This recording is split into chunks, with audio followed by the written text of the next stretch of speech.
I'm so fresh, man.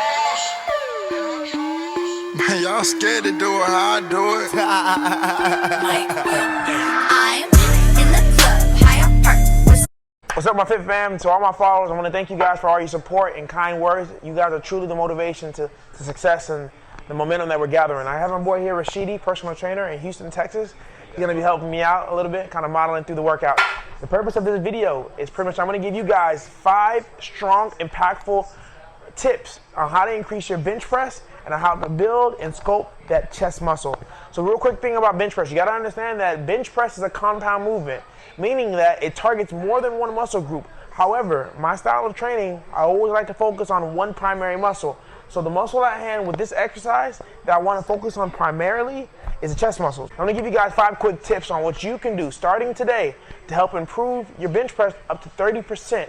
So these are just tips that I've accumulated from some of the world's best bodybuilders, medical professionals, athletes, gymnasts. Tip number 1, grip-wise, what I always recommend to a lot of my clients, if you feel like your chest is an underdeveloped muscle or it's lagging in terms of the proportionate, say for example, if your arms are bigger than your chest or you want your chest to grow a little bit more, I always recommend that you either put your pinky or your ring finger on the outside line of that bar if you're really looking to kind of grow on your chest. And as you cue it, you can go wider and wider and wider to kind of help focus more on the chest. The closer that you come inwards, the more emphasis. Realize that I said more emphasis, not target. The more emphasis that you get on your triceps. So if you're looking to build a little bit more bigger triceps, you always want to work your way in from that line. But a good rule of thumb is always starting from that pinky. Rule number 2, you always want to focus on your breathing. A lot of clients, a lot of people, they don't know the correct way to breathe. Whenever you're doing bench press, there's 2 ways to breathe, and a lot of people don't. I learned this a few years back, and then once I started incorporating this, I had a dramatic increase in my personal bench press. So when you breathe, should you do me a favor and go ahead and breathe, normal breathing? You see right now he has all this air in his lungs, in his upper chest. The ideal way whenever you're doing any kind of military press or any kind of press type movement, you want to try to breathe in your lower abs. So I want you guys to see something real quick.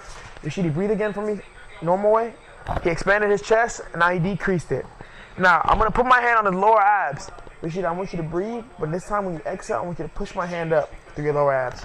So as you watch when he breathes, you're going to see my hand lift up. Go, inhale. There. That way, when he inhales back in, he pushes all that air out to his upper limbs. It generates more power. So you can get more of that contraction. So that's tip number 2. You want to breathe from your lower abs, not from your lungs, your upper chest. Bring the air in, exhale. Push out, inhale. That generates more power and gives you more oxygen to your upper limbs. Whenever you are doing a bench press, you want to bring that barbell down, okay? Your muscles don't grow on the push out. They grow on the eccentric contraction, the coming down. You want to focus more time on slowing down that contraction coming down. You want to hold that for about a half a second to a second. Then you want to explode and drive that power up. Tip number 4. You want to go ahead and lift it up for me? So he's going to go down, 2 seconds down. You're going to hold it for about a second here. You want to work your way up. When you work your way up, go ahead and push it up. You want to focus on flexing that chest. So as you see Rashidi going down, nice and slow, he holds that, explodes up, flexing that chest. My hands are being pushed up as he inhales, exhale. It generates more power, nice and control. Just give me about a few of them. Tip number 5, my last and final tip. Whenever you're doing bench press or any kind of compound movement, if you're looking for optimal gains, you always want to keep your rep range anywhere between 4 to 6 reps. This is equivalent to about 85% of your 1 rep max. 4 to 6 reps, which is about 85% of your 1 rep max. Now, as you keep progressing, you can add more weight. The rule of thumb, traditionally, is whenever you add 10 more pounds to the bar, it actually accommodates for about 2 reps and decrease cadence.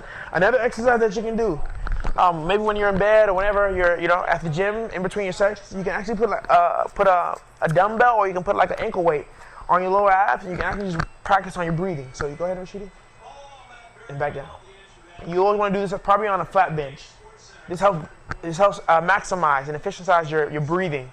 Another last final tip is Rashidi's kind of giving birth. The last tip that I like to give you is people ask me, hey Chief, do you recommend bench, incline, decline? To be honest with you, what I recommend the most is incline. Incline, and then you want to vary to a standard bench. Decline is effective, but it goes down to a lot of your mechanisms.